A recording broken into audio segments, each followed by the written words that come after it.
Hello everyone, আসসালামু আলাইকুম। কেমন আছেন সবাই? আজকে আপনাদের সাথে একটা রেসিপি শেয়ার করব। ফাস্টিং কিংবা যারা ডায়েট করেন ঠিক তাদের জন্য আজকের এই রেসিপি। প্রথমত আমি একটা ডিম নিলাম আর এটাকে সিদ্ধ করতে দিলাম। আর এখানে যেটা দেখতে পাচ্ছেন সেটা হচ্ছে লাউ। লাউর পুরো অংশটুকু আমি দিব না, এটাকে আমি 4 ভাগে ভাগ করে 1 ভাগ, 4 ভাগ থেকে আমি 1 ভাগ নিব লাউটাকে, এবং লাউয়ের মাঝখানে যে বিচিটা থাকে ওটাকে আমি ফেলে দিব। ছুরি দিয়ে কেটে কিংবা হাত দিয়েও আপনারা এই অংশটাকে ছুরি দিয়ে কাটা ছাড়া কোনো উপায় থাকে না। আর এটার মাঝখানে যে ছোট ছোট বিচিগুলো থাকবে সেগুলোকে হাত দিয়ে উঠিয়ে ফেলতে হবে। এবং কি একটা গাজর নিলাম, গাজরটাকে উপরের অংশটা খোসাটাকে আমি কেটে এইভাবে ফেলে দিলাম। অ্যান্ড দেওয়ার পর এখানে আমার হাতে যে কাঁটাটা দেখতে পাচ্ছেন এটার সাহায্যে আমি একদম চিকন চিকন করে, যেটাকে না আমরা বটি দিয়েও করতে পারি না, এটা এক ধরনের কাটার। তো আপনাদের কাছে এছাড়া বিভিন্ন কাটারও পাওয়া যায়। এখন বিভিন্ন ধরনের কাটার কিন্তু দোকানগুলোতে পাওয়া যায়। আমি একদম চিকন চিকন করে কিন্তু এটা কাটা হয়েছে এবং খুব ক্লোজলিভাবে এটাকে দেখাবো যেটা কতটা চিকন হয়েছে। এই যে দেখতে পাচ্ছেন যে এটা একদম খুবই চিকন করে কেটে নেওয়া হয়েছে।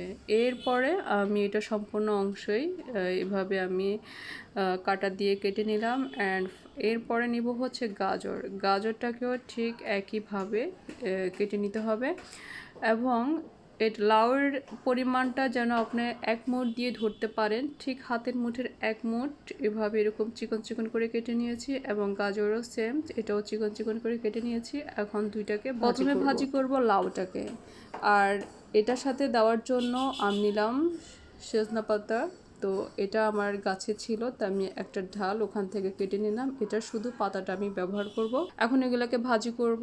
আর আমি এখানে দিলাম সরিষার তেল। সরিষার তেলটা যদি ভালো মানের না হয় তাহলে এটা স্কিপ করবেন। যদি আপনাদের কাছে ঘি কিংবা বাটার থাকে, এটা ভাজতে খুব একটা বেশি বাটার কিংবা ঘি ব্যবহার হবে না, অল্প একটু ব্যবহার করলেই চলবে। জাস্ট আপনি একটু ভাজি করে নেবেন। তো আমি এখানে লাউটাকে ভাজি করব, 3 থেকে 4 মিনিট সময় নিয়ে ভাজি করব। লাউটা যখন ভাজি হয়ে যাবে তখন এর মধ্যে দিয়ে দিব হচ্ছে গাজর। গাজরটা সেম, কিন্তু গাজরের তুলনায় লাউয়ের এখানে ভাজিটা কিন্তু একটু সময়, যেমন আগে হচ্ছে 3 থেকে 4 মিনিট আমি লাউটাকে ভেজে নিয়েছি, তারপর আবার গাজরের সাথে এটাকে ভেজে নিলাম আরও 3 থেকে 4 মিনিট। তো গাজরটা কিন্তু আমরা সাধারণত এইভাবে খালিও খেতে পারি। তো এখন ডিমটা সিদ্ধ হয়ে গেলে এটাকে আমি উপরের খোসাটাকে ছাড়িয়ে নেব। খোসাটা ফেলার পর এখন ডিমটাকে আপনারা গ্রেটার দিয়েও গ্রেট করে নিতে পারেন। তো আমি ছুরি দিয়ে এটাকে আমি চিকন চিকন করে কেটে নিলাম। গ্রেটার দিয়ে গ্রেট করলে যেটা হবে সেটা আরও বেশি চিকন চিকন হবে, কিন্তু দেখতে সুন্দর লাগবে।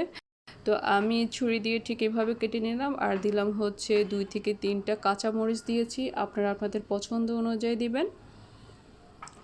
তো এই কাঁচামরিচগুলো আমার কাটা হয়ে গেলে এখন আমি যেটা করব সেটা হচ্ছে যে বাটির মধ্যে আমি যে ভাজিগুলো আমি এটার মধ্যে উঠিয়ে নিলাম, এখানে ডিমটাও দিয়ে দিলাম, ডিম এবং হচ্ছে কাঁচামরিচ, আর দিয়ে দিলাম হচ্ছে সজনে পাতাগুলো এখানে আমি একে একে তুলে নিলাম।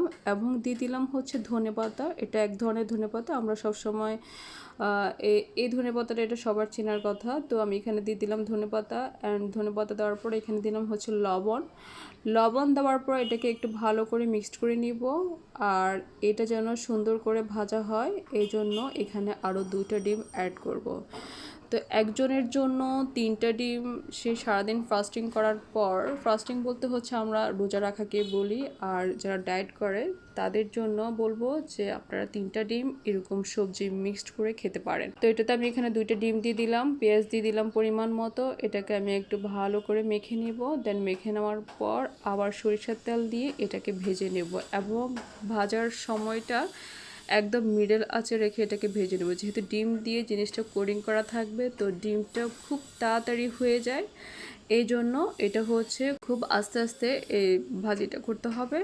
তো এখানে আমি চুলার আঁচটাকে একদম কমিয়ে এটাকে ভেজে নিয়েছি। অ্যান্ড পিছনের পিঠটা হয়ে গেলে তো আমি এটাকে একটু উল্টিয়ে দেব। দেন দেওয়া আমার ভাজিটা হয়ে গেলে আমি এখন একটা প্লেটের মধ্যে উঠিয়ে নিলাম। তো আসলে এটা যখন খাবেন তখন একটা অন্যরকম একটা এনার্জি পাবেন। যারা ডায়েট করেন কিংবা যারা ডায়েট এখনো শুরু করে নাই তারা কিন্তু ডায়েটের পরে বা ফাস্টিং এর পরে এটা খেতে পারেন। এটা অনায়াসে আপনি খেতে পারেন। একজন মানুষ 2 থেকে 3টা ডিম খেতে পারে, এটা কোনো সমস্যা না যেহেতু আপনি ডায়েটে আছেন। তো সবাই ভালো থাকবেন। আল্লাহ হাফেজ।